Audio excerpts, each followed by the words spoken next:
Sur la justice en tant que telle. Et il y avait un volet de l'association de cette mosquée et nos partenaires sur le champ islamique, les familles religieuses, les associations islamiques et beaucoup de bonne volonté islamique. On s'est regroupés pour essayer de reposer cette question. Parce que depuis les assises, on n'en parle plus. Et on voulait maintenant reposer cette question. C'est l'objet de la rencontre d'aujourd'hui. On est unanime sur la nécessité de trouver des réformes. On n'est pas dans la dynamique de proposer un autre code. Même si on a les possibilités, parce que la charia islamique est une charia qui est inclusive. On pouvait sur tous les points trouver les réponses islamiques pour un code musulman qui va apporter aux musulmans eux seuls. Mais ce code qui a commencé depuis longtemps et qui est là jusqu'à présent, en fait, ça regroupe toutes les sensibilités, que ce soit musulmanes, non musulmanes, et même ceux qui sont portés un peu vers le droit occidental. Bon, on a jugé nécessaire de s'insérer dans ça, de venir avec des réformes, des propositions concrètes sur toutes les questions que pose le code et qui sont peut-être en contradiction avec les enseignements de l'islam. Non, la question n'est pas la question de l'application de la charia. On pouvait proposer ça, mais en fait, ce n'est pas l'objectif. L'objectif est de s'insérer dans une dynamique nationale, unitaire, avec toutes les composantes de la société.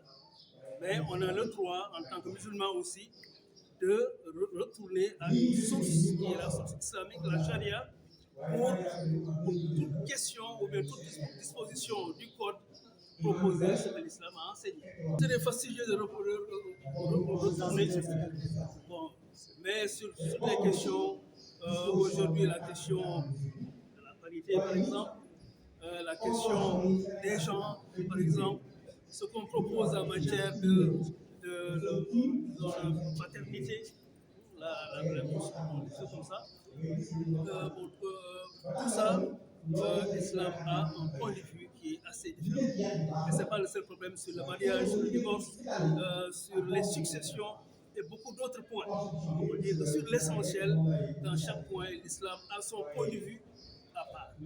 Donc, si les marabouts, depuis les années 60, juste après les indépendances, l'essentiel des marabouts de ce pays, après avoir visité le code et l'étudié, ils ont trouvé des contradictions avec les enseignements de l'islam.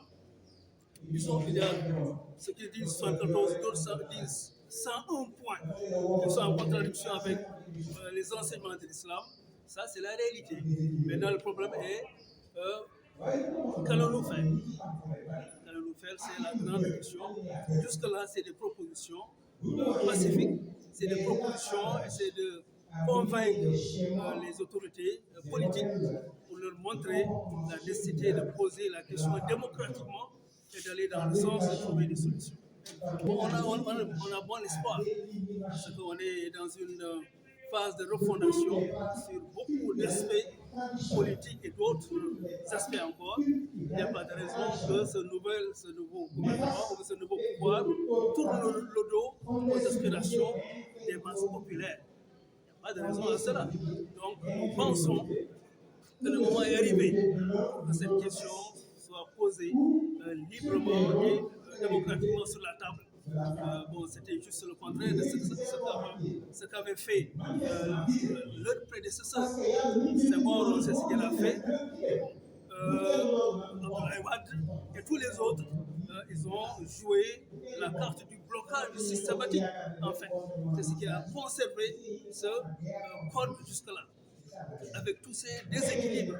Mais je pense qu'avec ce nouveau pouvoir, quand même, il y aura un autre esprit, une autre dynamique, et dans ce sens que nous voulons faire des propositions qu'on va adjoindre aux propositions déjà qui sont là. Mais cette fois-ci, quand même, ce ne sera pas avec ce qui s'est passé dans le passé. On ne peut pas se maintenir assis comme ça confortablement et attendre. Non, nous allons mettre la pression qu'il faut.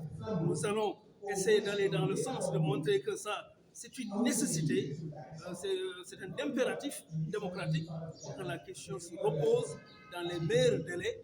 On a les familles religieuses derrière nous, on a l'essentiel des musulmans qui sont derrière, et qu'on pense qu'à juste titre, on va trouver des solutions et qu'il n'y aura pas de retard sur cette question.